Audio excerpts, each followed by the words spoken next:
Good morning, good afternoon, good evening, good night. Purple Pill Philosophy with Mr. Brass and our once in a while partner, comrade Robert Freed Dimitri. We will be Trivia. discussing we will be discussing Islam tonight and possibly other subjects like Buddhism maybe. Yeah. So, yeah, we were going to have a very well known Muslim apologist. Um, his name is Asadullah Ali. He he did an interview with Mad Michigan Max one time on Red Pill Religion, but I thought it would be interesting to have a Muslim on so we'd be able to discuss, like, some political stuff in regards to Islam and how he dealt with atheists, because he recently did a video like a month ago going over genetically modified skeptic and his ex-Muslim movement. Let's not call him. He's not a skeptic. I know. What was it? Some people call him genetically cloned skeptic or something like that. Yeah, genetically cloned atheist. Yeah, there you go. So Yeah, yeah, Why is he carries an ex-fundagelical? I mean, he's still a fundagelical at heart, but well, many of the skeptic community they see Islam as being the imposing force now. you see that on the screen? Yeah, unfortunately, Yeah. So this is pretty much like what we were going in, like I was going to talk to him about.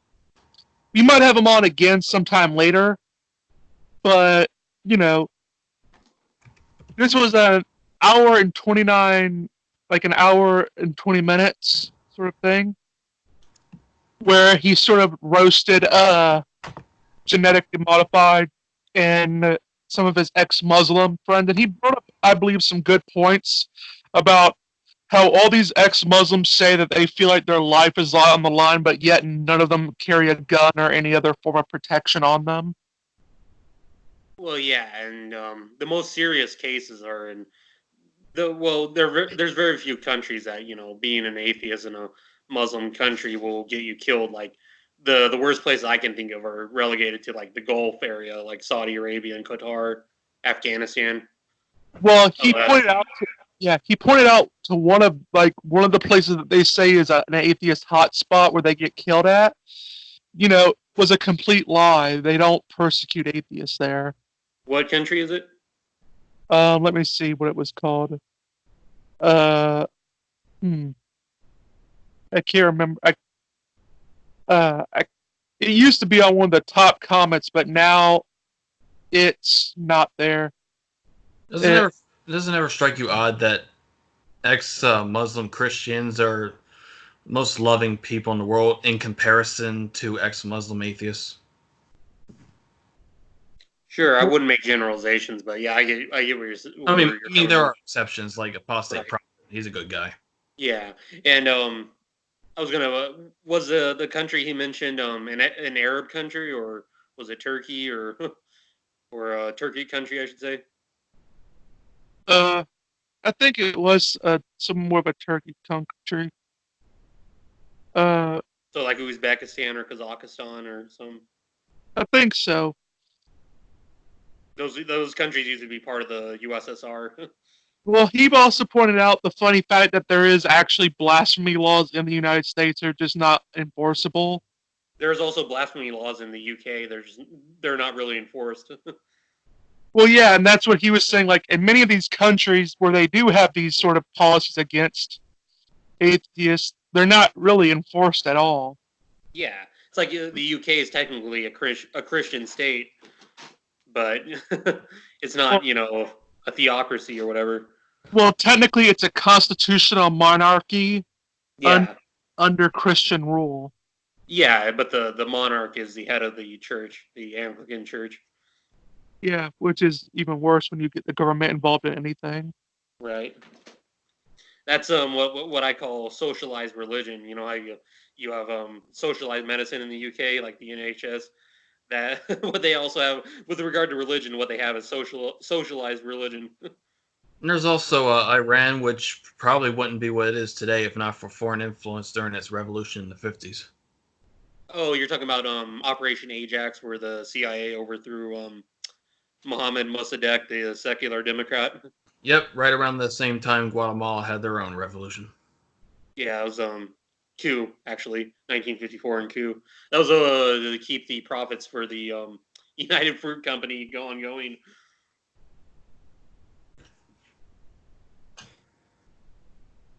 But yeah, I want to talk about Islam's pros and cons. What would you say they are? Well, I will think- say. Oh, go ahead. Oh, no, you Go go, Freed. Oh, okay. You go. Okay. One thing I do like about Islam is that it is a Abrahamic religion, even if they don't believe that Jesus is the savior. Although, as a Christian, I believe that Jesus is the one and only way. And as a deist, I do sort of reject that, but what I do like about Islam is that they do focus on God being one. It is a sort of deistic sort of view, which is why some deists actually did agree a lot with Muslims on some of their theology traditionally. Although they did talk trash about them and call it's actually funny the number of names that ancient how people have called Islam. Some of them have called them Mohammedans. I was going to say I know that was a term for them during the Crusades, was Mohammedan and Saracen. Yeah, Saracen was their version of the Crusaders. Oh yeah. It's a Pakistani, I think it was. Oh really? Huh? The country, yeah. They said there's no apostasy law, but there is a blasphemy law where you can't talk against the army. But yeah, there's no apostasy. That's hardly blasphemy. Yeah. So the negatives apart from the obvious. I don't like how Islam is more kind of a social system. Like it's a religion that could, easily fit into. And this is why some people call Islam very theocratic, but Islam, can have its own economic system, its own political system, its own social system. And I get that, many Christian societies were like that, but there's nothing in the New Testament that sanctions that kind of stuff. Most of that is in the Old Testament. So I'm not. That's where I'm not really a big fan of Islam on. And looking at Muhammad's life, I don't really see him as a man of God, but I was willing to hear what's his face tonight on why he believes that. Yeah, I mean, it was funny that I do see what's trying to think of her name. Oh yeah, Ayaan Hirsi Ali. Oh, yeah. Where they say, she said it's always been said that she gets hundreds of death threats, even though there's really no evidence of that. And what's funny is getting death threats is just sort of the norm on the internet. I was gonna say everyone's gotten death threat. I got one guy the other day who threatened to hack off my head. Yeah. So, I mean, getting death threats is just part of the internet. You can't really say you've made it unless you had at least one or two death threats made against you. I got one guy wishing for me to die in a car fire. Yeah, and it's kind of like the Anita Sarkeesian thing, where she'll say, "Oh, I get all this harassment and whatnot from these neckbeard misogynists," and hell, we get harassment from neckbeard misogynists all the time. We just call them atheists. Exactly. I do remember it is funny going over with Islam and stuff because they always go into how Muslim men are sort of predators against women. But I find that funny because, when you have all these big atheist conferences, even recently, where they're having all these problems with sexual assault allegations. Yeah. That was Atheism Plus. Oh, still now, even recently. because like think about it, almost every popular atheist like you can really think of has had at least one sexual assault um allegation against them. Like, Oh yeah, Dillahunty's wife had BDSM sex with what's his face? Silverman, No, it was damn, Richard who's that Carrier. guy? I keep forgetting that guy. Is he also on the Atheist Experience? Yeah, his Is it his Don wife- Baker? No, his wife was with Silverman. That's him. Oh, Andrew Silverman. David. Or That's what I Dave just Silverman, said. yeah. David Silverman. Yeah. They had rough, passionate sex in a hotel room. Did Dillahunty know about this, or Well, he knew that they were in an open relationship. that's kind of weird? This is what I don't get about their worldview. Well, at least they're being honest about it. They don't have to pretend it's anything meaningful. Yeah. Well, they're apparently getting a divorce. Dillahunty and his wife is. Oh, gee. I mean, I would consider. I mean, if my wife had sex with David Silverman, yeah, that would be it. Tired of literally being an SJW cuck. Literally. I just found it with the whole Islam thing. The biggest problem I really see with them is the whole terrorist thing. Yep. That gets overreacted in the United States. Like, Well, it does happen, like recently with the London Bridge. And the killings of those 4 French police officers. well, I mean, for one, like, I mean, it's overemphasized. Like, it's brought up in the news a lot, but if you actually look up the rates of terrorists, your chances of being attacked by a terrorist are virtually zero. Yeah, it has gone down in recent years. Well, I always say the solution is if just everyone got an AK-47. Yeah. Like, a terrorist attack would just be a thing of the past. Well, and if people were actually armed in the UK, they could easily take down the terrorists, but Yeah, I mean, and what's funny is like, they blame religion on it in there, but what's funny is like many of these people, like in these French attacks and British attacks, the Muslims that are doing it are secular. yeah, they suffer from what's his face called sudden jihad syndrome, which is they're relatively non-religious, and then all of a sudden, Well, it's not that they're relatively not. I wouldn't say it's sudden jihad syndrome. I think it's more of a culture thing. They feel like their culture's being attacked, and so they're defending it. well, that's true. And you notice most of the perpetrators of these terror attacks we see in Europe are like 2nd and 3rd generation. They're not typically the 1st generation, because sociologists have noticed that within the Muslim communities, 2nd and 3rd generation onward, they don't really feel quite European, but they also don't quite feel Muslim. And I remember how, like, they'll typically, even in these countries that do have sort of barbaric, draconian, like, punishments, they overemphasize, like, how they make it seem like they're doing it every week, when in reality, it's actually a pretty rare occurrence. Generally, Yeah. they only do, like, cutting someone's hand off or something, in order to, like, make an example and deter crime. Yeah, it's a public thing. Yeah, and it's very rare. I mean, that doesn't make it good. I want to make that clear. That doesn't make it good because of the fact that it's rare, but it does sort of go against that whole narrative. They make it seem like that they're doing this every other week when that's just not true. Yeah, but Islam does have its problems. Oh, no doubt. I mean, every worldview does. I mean, that is where some people get the stupid idea where they say, like, if you don't believe the entire evil Islam narrative, you're a Muslim apologist. I'm like, no, I'll freely admit that Islam has problems. I just think the United States made it worse. Well, they did in Iran. Yeah. Well, I mean, yeah, just think about it like this way. I think that I do agree with them that Islam had problems before the United States even went into the Middle East. Yep. However, I would say that the United States made it demonstrably worse. Like, you ever seen Muslim women over there before the 50s? Like, they were allowed to dress like normal without the burqas and everything.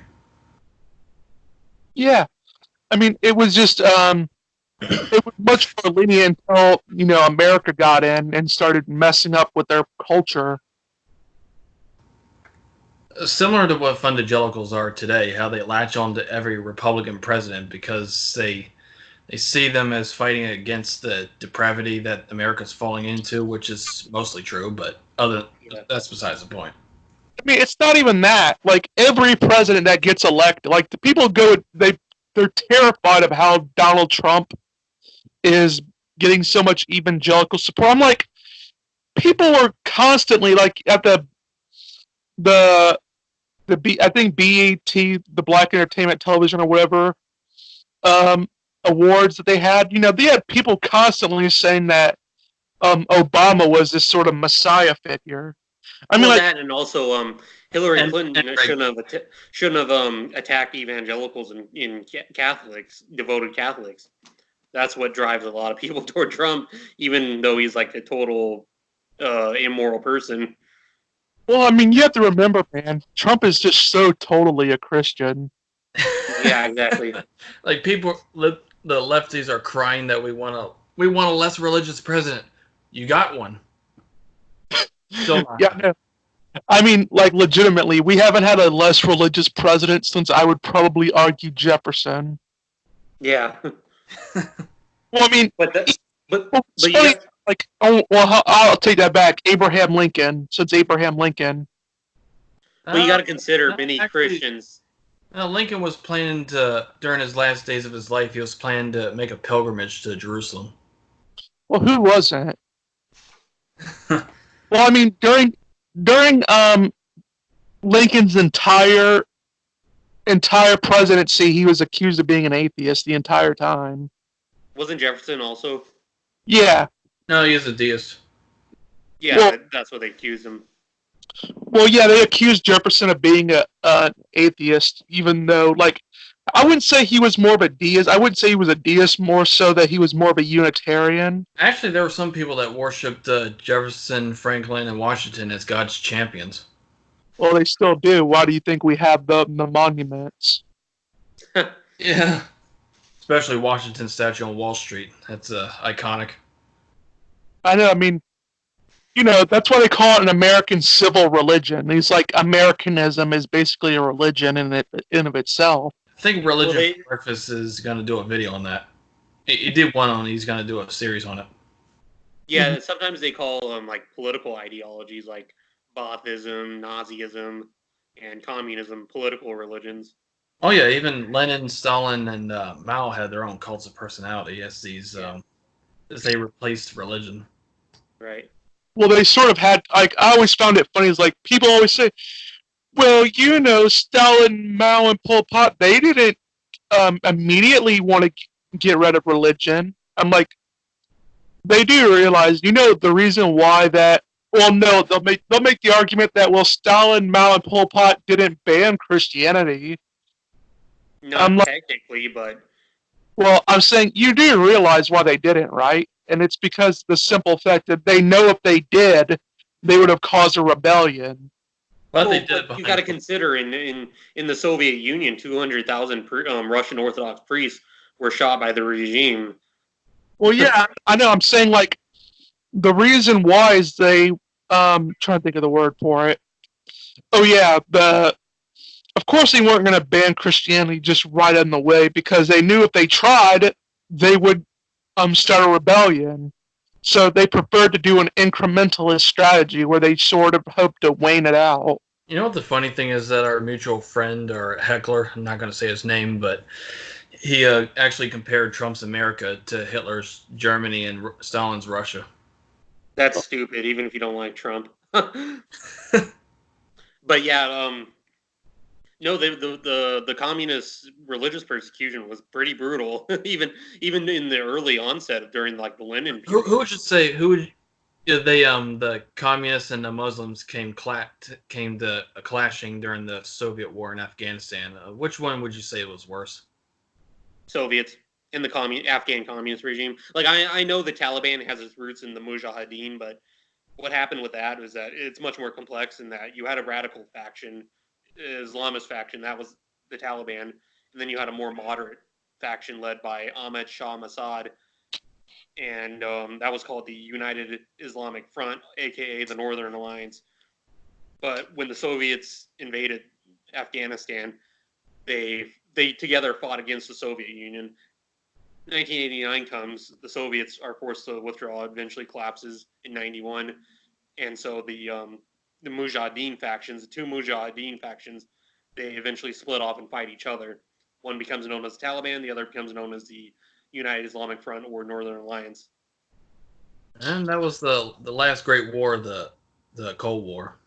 Yeah, Yeah, the Persian Gulf. The yeah, first Gulf War was actually the last Great War, the Cold War. What? you have to remember, man, North Korea it has freedom of religion. Purely only in Constitution. That's only to fool the Western societies. Yeah. Yeah. There's some dipshits that actually think that people over there think that they're dictators or deities, even though it's clear that they don't believe in any god. Kim Il Sung, who was the first eternal president of the Republic in North Korea, he claimed that they could not turn into a communist society along with the religious, so they had to be exterminated or sent to concentration camps. Both. He said that both. He said that in 1958 to a speech in the Korean Workers' Party. But people, the anti-theists want that narrative that religion is bad all around, so they try to make it like that, even though they're mostly atheists over there. They don't believe in gods of any kind. They just revere their dictator with religious fervor. Well, I mean, they revere Kim Jong Un the same way the evangelicals revere Trump. Yeah, same way the Soviets revered Stalin, and Chinese with Mao, and Iraqis with Saddam. It's not a religious thing at all. It's just more of a cult of personality. Yeah, even Dillahunty and Aaron Nelson and Hitchens and Harris have cults of personality. Well, it just goes to show you that people are religious beings in nature. Yep. That's what makes you always think about, like, you know, people are going to worship something. It just depends what it is. I mean, it's not so literal now as it was in Egypt and Rome with pharaohs and Caesars and Oriental emperors. Well, yeah. I mean, what is funny is, like, you know, people always say about, well, you know, these Nordic countries have low crime rates. That's because there's less people. Well, I said, you know why know who else has a low crime rate? Saudi Arabia.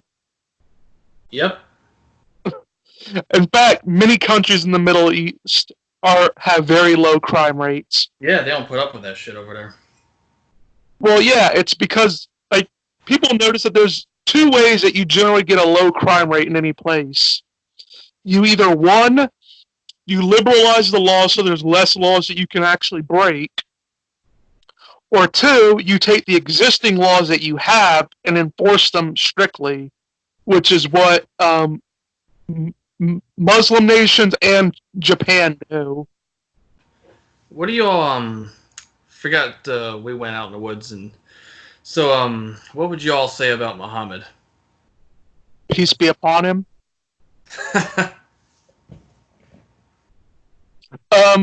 I mean, I think a lot of the stuff that people talk shit about him with is, you know, I mean, some of it's true, but I think some of it's over exaggerated.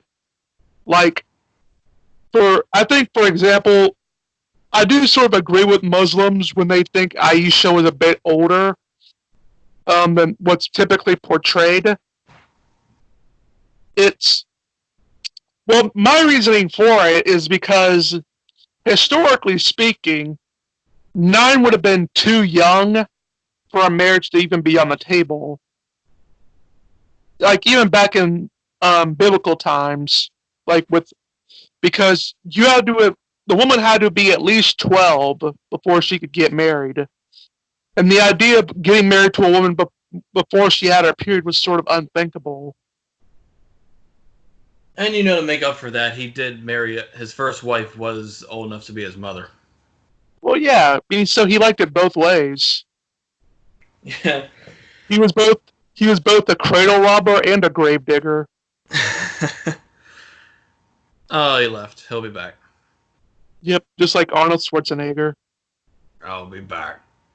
But yeah, I think that is sort of funny. How I'm trying to think about how they overreact with pretty much a lot of stuff that becomes in Muslims' life.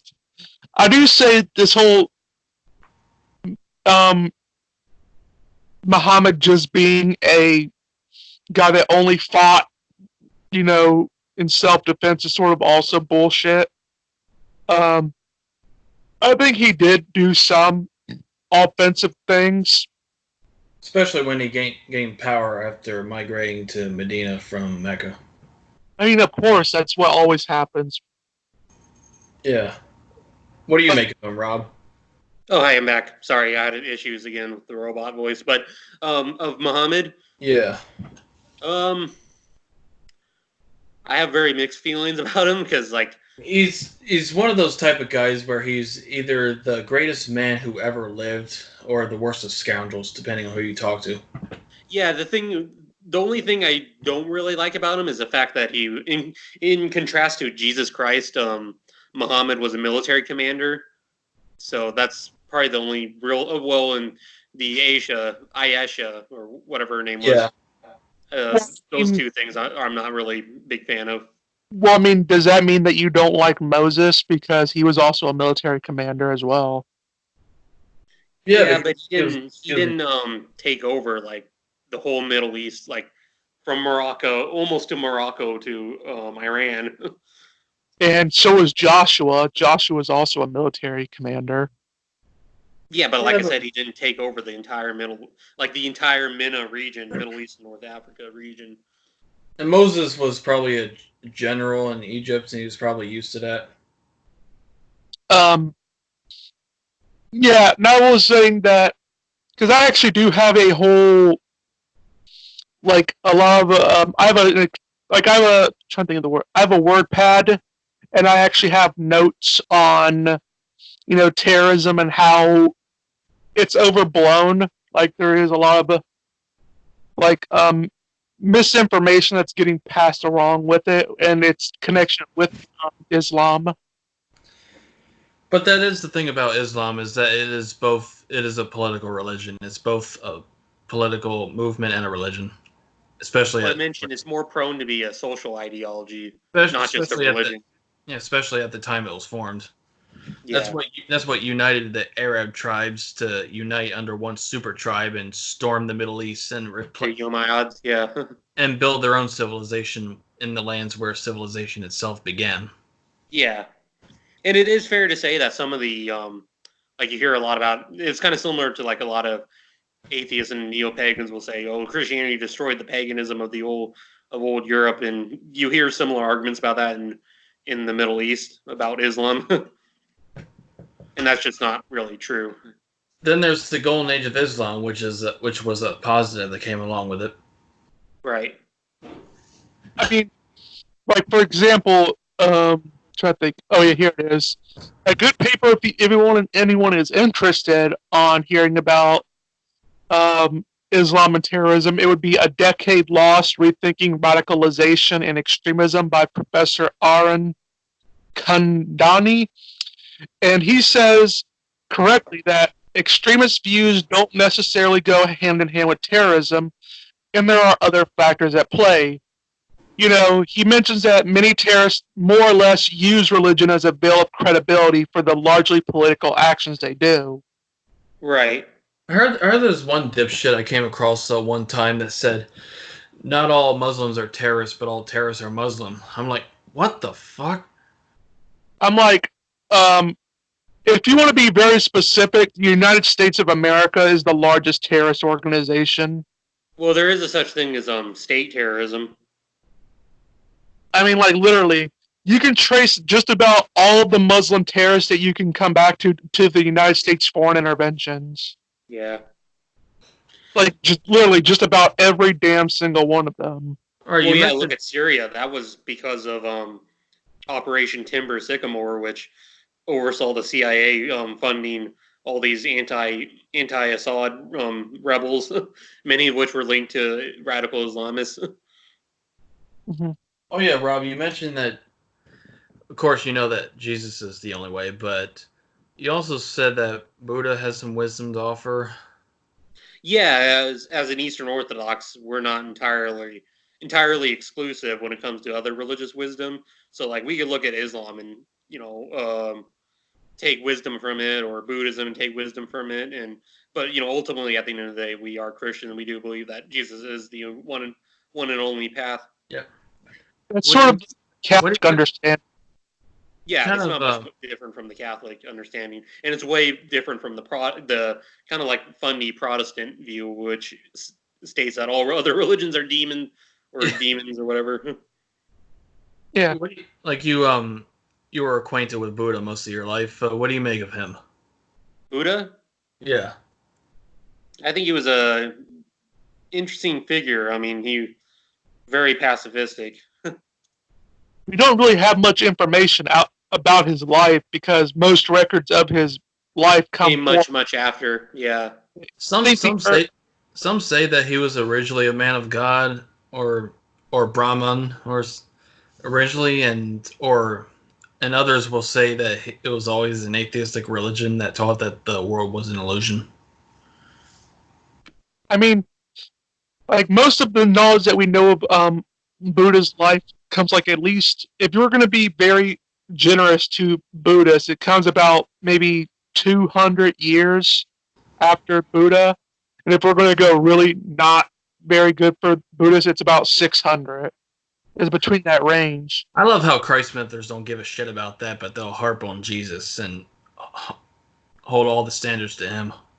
Well, yeah. Well, that's what they don't realize, and that's why most historians consider Jesus mythicism to be pseudo history. Well, it's just it's more or less just stupid. It's a crackpot conspiracy theory. It's not. Yep, any that's a conspiracy. But yeah, and as Oliver Roy, a respected sociologist, who deals with matters of terrorism, he goes into. He points out the process of radicalization has little to do with religious practice. I could see that. Yeah.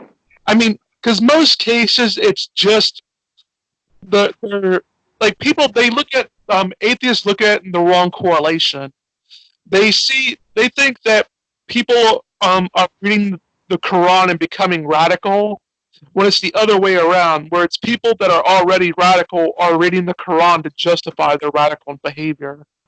Right. I also think that in the case of the Middle East, because it is more religious than the West, like you notice in the 20th century, you had different radical political movements that were largely secular, like National Socialism, i.e. Nazism and communism, and those arose out of severe economic crises in Weimar Germany or in Russia or in China, Cambodia, etc.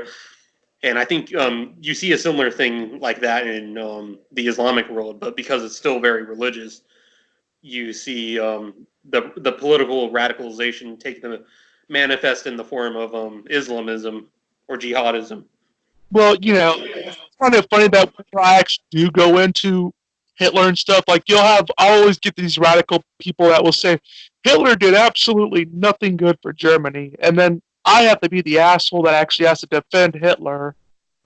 Yeah, but that's not exactly my point. My point is that these radical ideologies, they thrive in severe national, cultural, and economic crises. Oh yeah, Germany especially, because really, Hitler's entire reign can all be summarized purely by the fact that Germany had undergone a depression and they were desperate for change. And the severe war reparations too. I mean, it's funny is that like this. Oh, sorry. The same for Stalin and Mao in Russia and China, even though they made help for everybody else, they helped their own countries prosper. Well, yeah. I mean, it's sort of like, like I was going into. It's just that it's stupid when you have these all or nothing people where they either you either admit that a person did absolutely nothing good, or you're an apologist for them. I'm like, history doesn't work that way. You can admit someone, even if by accident, did something good. Yeah, like if you go to Russia today, Stalin is like very popular among the Russian people because they don't view him as a mass murderer who did all kinds of atrocities. They view him as someone who defeated the Nazis, industrialized the Soviet Union, turned it into a superpower. That's how they view him. I mean, same with Mao. Yeah, to be fair to Stalin, most politicians are mass murderers. Yeah, the same. There's an old quote from one of his apologists called Walter Duranty, and he made a quote saying, "You can't make an omelet without breaking an egg." Same with same thing as with Mao in China. I mean, yeah. Mao actually, I think was actually a little worse because even at the end of his regime or at the time he died in 1976, China was still very agricultural. Yeah, they had some military factories that could produce weapons, but even by 1976, the economy was like totally wrecked because so many people had died from the Cultural Revolution. Intellectuals had been killed and whatnot. Yeah, but there's some people over there who act like he did nothing wrong. Well, it's because even to this day, the Communist Party has a strict history. And there's also, if there's one dictator that did absolutely nothing good, would you say that was Pol Pot? Oh yeah, Pol Pot definitely. Yeah. At least with Stalin, you could say he industrialized the Soviet Union. At least with Hitler, you could say he reduced unemployment and built the Autobahn. What did Pol Pot do? You can't say that about Pol Pot. What good did he do again? Pol Pot? Yeah. Nothing.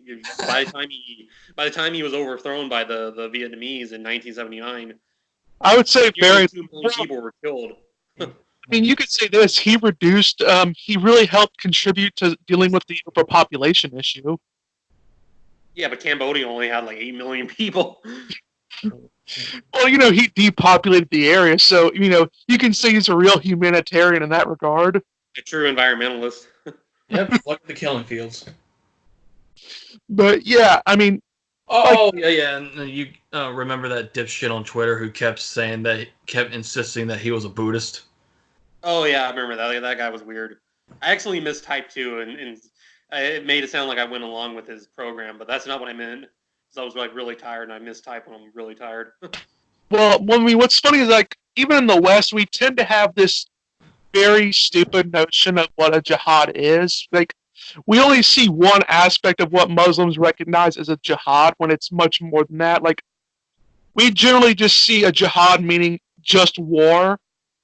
That's greater jihad, yeah, I think. But that's not how Muslims really that's not how any Islamic scholar defines a jihad. Yeah, I think what is it? Lesser jihad is like internal struggle, and it's basically evangelizing and whatnot. Yeah, according to Muhammad Abdul Malik in his study guide on the Quran, a jihad is simply a duty upon all Muslims to create a just society through moral, spiritual, and political means. Not necessarily just a religious war. Right. That's more jihad by the sword is religious war. Yeah. You know that Muhammad's the most common name in the world? Damn, that's eerie. Isn't he like in the UK, like the one of the top 10 names? Yes, everywhere. Mm-hmm. What's funny is I even believe Ayaan Hirsi Ali said that hyper-secularization is what made these nations so what's they call them? These Middle Eastern countries so horrible. Yeah, we're like, you're figuring this out now? Yeah, well, that's true because you look at in Turkey, they were ruled by a rather brutal secular dictatorship. That was established by the Ataturks, and same thing in Iran, led by the Shahs. And you look at Iraq and Syria, was led by the Ba'ath dictatorships there, Assad and Saddam Hussein, and you see that all throughout the Middle East. Well, I mean, what's even funnier about it is there is some. Oh yeah, Saddam Hussein. That's another guy that did good for. To some extent. Well, yeah, he was actually he was very much hated by the religious nut jobs in his nation. Yep, but he controlled them. Well, yeah, pretty much. But I mean, well, here's what's funny: Christians in the area actually mourned his death Damn. because he was the only person for such a long time that actually bothered to defend them. Yeah, that's true. And although the Kurds didn't, No, Well- Well, yeah, but I mean, the reason why he defended Christians in the land is because he could relate to the fact that they were minorities and he was a minority himself.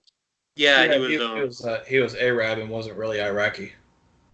So he sort of understood their struggle. So that's why he sort of felt that he had to defend them. Yeah, it's also kind of, you see a similar thing in Syria too with the Assad family, because they're Alawite, which is much different from the Sunni Islam that 90% of Syrians belong to. And it wasn't until Saddam was overthrown that we started getting all these main terrorist wings. Like he helped bring them all under control. Mm-hmm. Yeah. I would say that Saddam Hussein's biggest contribution was that he did keep the country in check in order, despite the fact that it was divided along ethnic and religious lines. Oh yeah. Would you say that it was better off under his rule than it is now? No, I wouldn't say it's better off under his rule. No, because hundreds of thousands were killed. In fact, in many ways, he was worse than ISIS, because during the Al Anfal campaign, he literally used chemical weapons that had been supplied by the U.S. There's interesting relationship that Iraq has between the Soviet Union and U.S., but he killed hundreds of thousands of people during the or tens of thousands during the Al Anfal campaign, and tens of thousands more died in his desert gulags. Yeah, there's that. There's some people that say that South Africa was better off under apartheid. Like, I don't know what to make of that. Well, I mean, Well, the way the country's going, I mean, I don't know what to say. I mean, apartheid was evil, but it is kind of going the way of Zimbabwe. well, it's funny that you actually look from Thomas Sowell, an economist. He said what's funny is even during the apartheid, the number of racial unemployment was actually going down.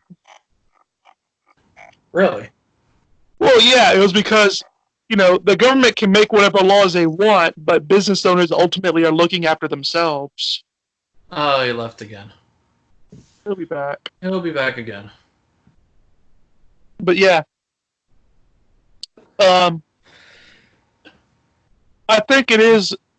I mean, most political scientists do say more or less that they discount religious rewards and justifications for a lot of these terrorist attacks, because for most political scientists, religion provides just an ex post rationalization and justification of conduct that can be explained in non-religious terms. And again.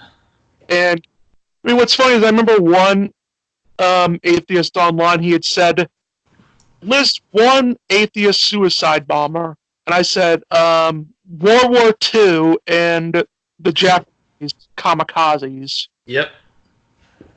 If they were atheists at that time. Were. There were some. There were a lot of them, obviously, but.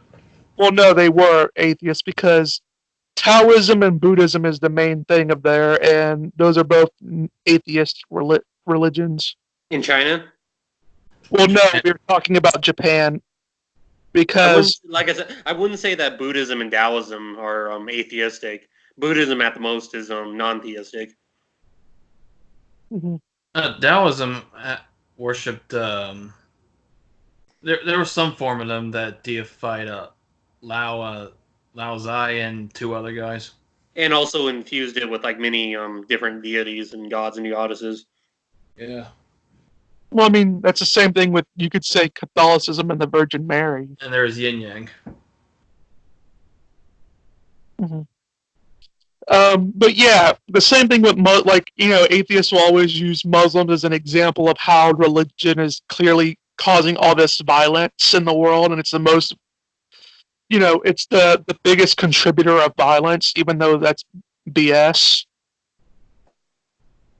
Yeah, and even like when you look at Syria, which is like the only major conflict going on, it's not necessarily a sectarian war. I mean, it's a war that has a sectarian element to it, but the dictatorship, the ruling Baath dictatorship there is completely secular, and they've been the one most responsible for extrajudicial killings. Yeah, I mean, I believe that it's been shown that like only a small percentage of wars have been caused directly or even indirectly by religion. Yeah, Yeah. 7%. So yeah, most wars tend to be resource based. And the problem with actually going back in the past to find out the exact percentage of wars is that you have to take into consideration religion was the culture in ancient societies. It's really hard to distinguish. Like, we tend to have anachronistic views of religion in society, where they said these are two separate spheres between politics and religion, but most societies never made that distinction. Just like back in the in Greco-Roman eras, that history and mythology were intertwined. Yeah, I mean, look, for example, the Aztecs, for example. Like, it's really hard to separate a line between what was political and what was religious, because those were just both interlined things. I mean, did they kill people for very religious reasons? Like, they sacrificed people for very religious reasons? Yeah, but you also can't deny the fact they also sacrificed people for political reasons. Yep, same for the Hindus. There's very little distinction in politics and religions, especially when it came to the caste system. Well, I mean, that's the same thing one could say about Japan for a long time. Like, Japan, like a lot of these Asian countries, they never made that distinction. Nope. I mean, what's funny is it wasn't until like 1935 that secularism was actually introduced into Japan. It was 1945, wasn't it? Because that's when. That might have been 45. Yeah, because that's when the emperor said he wasn't divine. After the Hiroshima bomb, the emperor announced, "I am not a god," and most people were like, "No."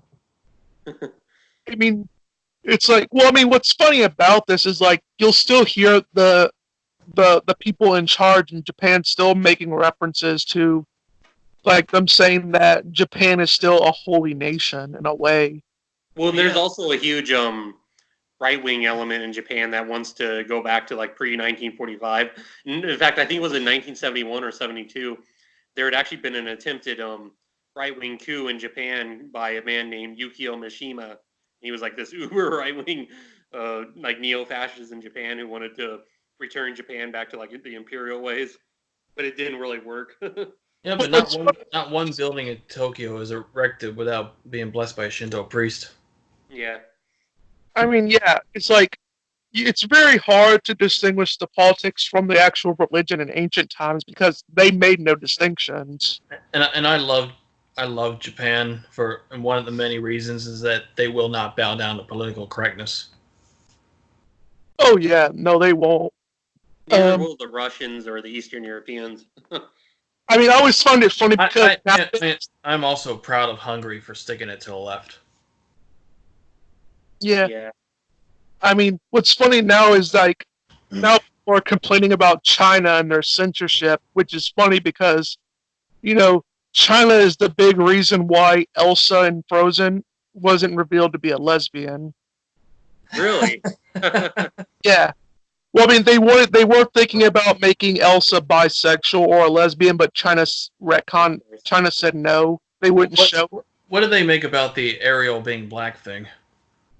I don't think they would care because China never had that sort of racist divide there. There was the incident where, like, back when The Force Awakens first came out, they actually cut out Finn because they didn't really like black people in China. Well, no one does really, but still. Especially since his character was made to be with that Asian pudgy bitch that nobody likes. I mean, they still like Chuck Norris, though. Funny enough. Well, yeah, of course they do. But yeah, it's kind of funny how like Elsa, like you said, Elsa didn't become bisexual or lesbian because of the Chinese. Well, yeah, because the Chinese hate gay people. All that's nothing compared to the Winnie the Pooh situation.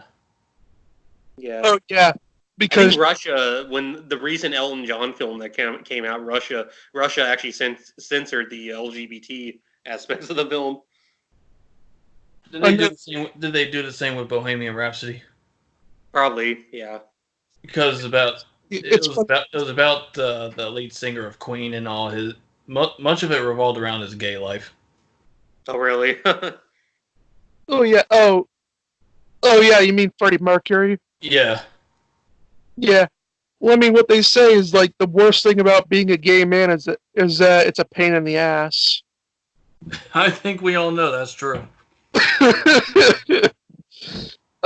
But yeah, it's always funny because like, you know, they're saying Christians are so bigoted against the LGBTQ community, but here we have China that's legitimately going against the LGBT community. And you know what the funny thing is? They make the Ariel black, and they're trying to replace gingers now, redheads, with black or yeah, but also with the Aladdin, they made sure to have them all 100% Arabic and not SJWs threw a fit because there was one white guy that made a brief cameo in there. Oh, really? Yeah.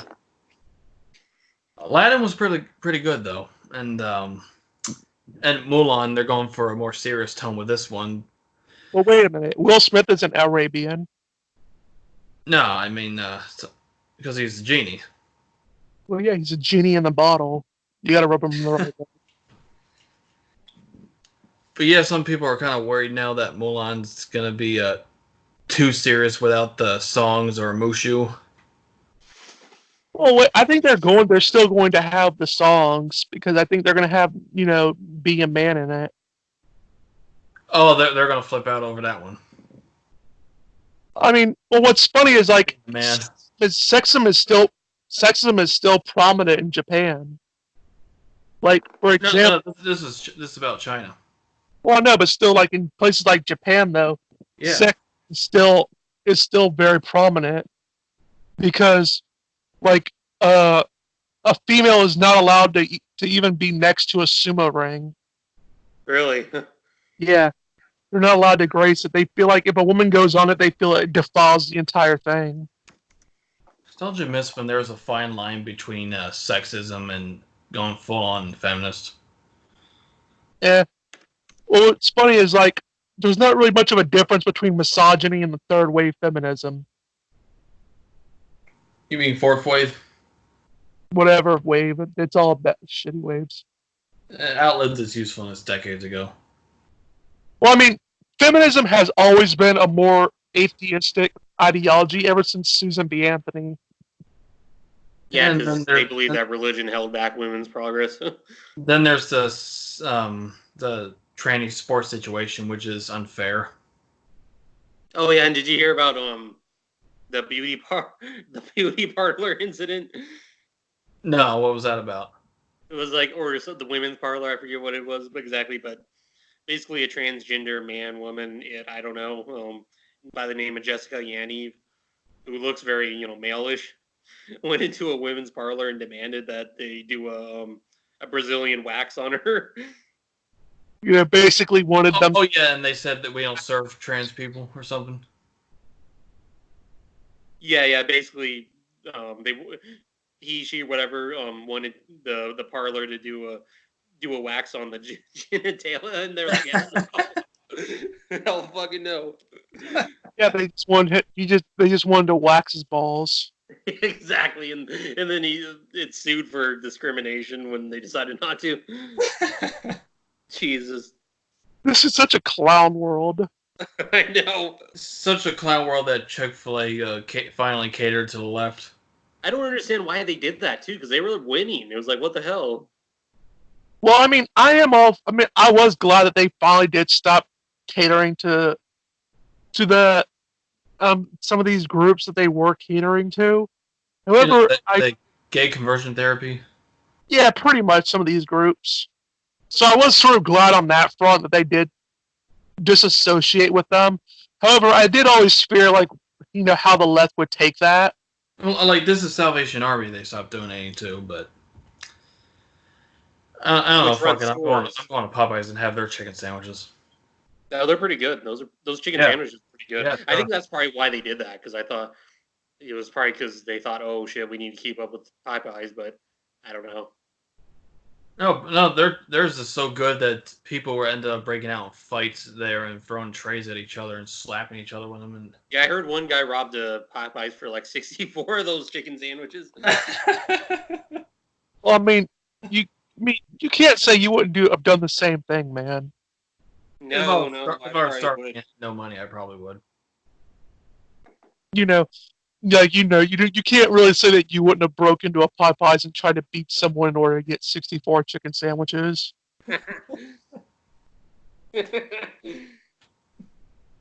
I mean, I'm just saying, just 64. That seems a lot of work for so little chicken sandwiches. I know. Yeah, especially those. Well, it was all they had left from what I heard. We ever wonder why they both put pickles on their chicken sandwiches? It kind of adds a little sweetness to the spice. Yeah, I never Yeah. understood that before. But And you gotta have the honey mustard sauce. I wonder how Muslims would tie into the Chick-fil-A incident. Who Oh, knows? yeah. I mean, Well, they eat halal, so I mean, if they're gonna cater to the left and stop donating the Salvation Army, they should at least open on Sundays. well, I don't get is that like I said, it was Salvation Army which runs stores. yeah, pretty much. It's like, yeah, it's very just crazy about how politics and how things are going farther to the left with some things. I mean, it'd be really funny if when Trump wins this election. Yeah, they're projecting that he could win.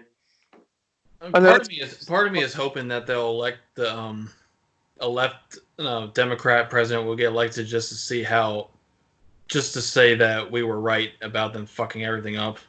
Then they'll get a new Republican president after that to clean up all the mess. Say, we told you so. Well, I mean, the only Democrat nominee I would ever go for is Joe Biden. Yeah. Only because But see, I wouldn't go for Joe Biden. The Democratic candidate I would go for would be Tulsi Gabbard.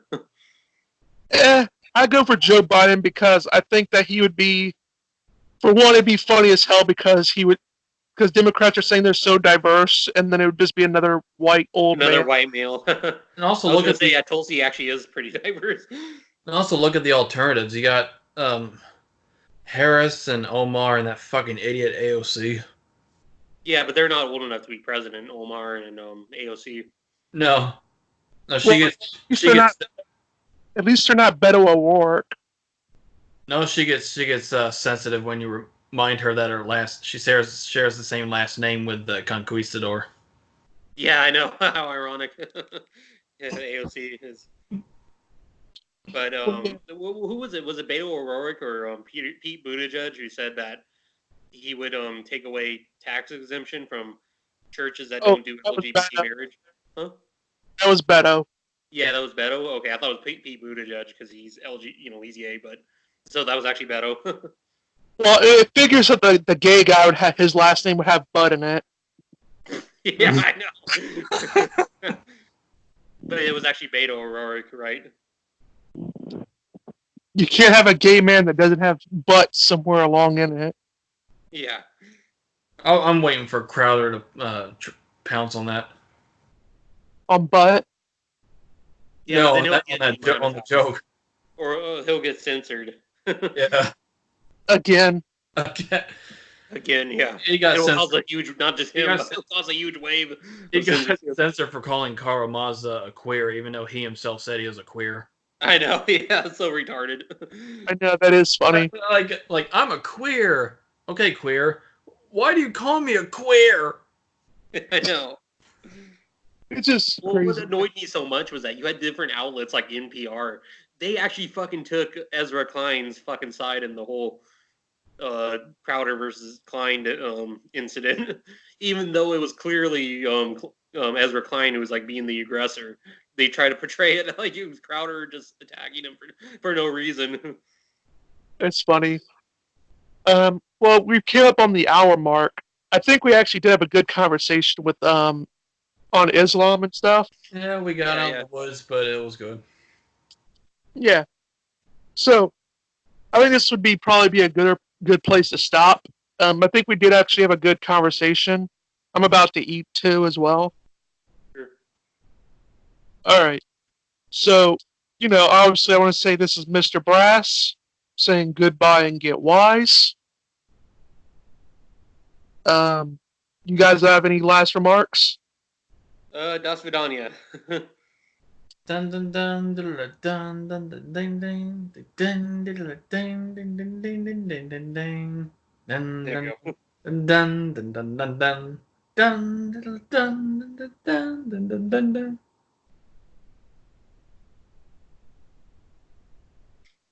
That it? That it. All right. Well, this is Purple Pill Philosophy saying goodbye, get wise, and hope to see you again later on, where hopefully we'll be able to, if we can't get that Ali guy back to have the interview, and if not, someone else. It'll be fun. We also got Heiser on the 10th. Hopefully. All right. Good to know. Well, all right. Well, just remember that this is Purple Pill Philosophy saying goodbye and get wise, and we're on.